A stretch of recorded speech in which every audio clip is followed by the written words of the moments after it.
Salam dostlar, hər vaxtınız xeyir.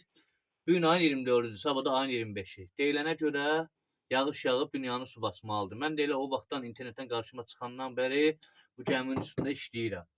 At zərcə, heyvanlar üçün, insanlar üçün, bütün üç zərcə produktlar, bütün hamısı, yəni kimin nə heyvanı zadı varsa yığıb gələ bilər. Sumqayıtda Xəzər bağlarında qalıram.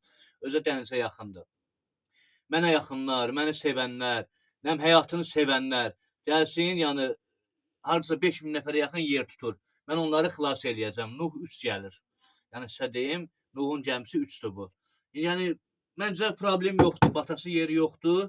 Ən azından xilas ola bilərik. Ürəyi istəyənlər direktimə yazsın, gəlsin, problem yoxdur. Sabah üçün sabah səhər tezdən saat 6-da, 7-dən yağışlar başlamalıdır mən bilən, elə deyiblər. Oldu, sağ olun, var olun. Bu gəmiyə də ən aşağısı 3-4 nəfər yan adam yerləşər. Gəlin, narahat olmayın, problem yoxdur.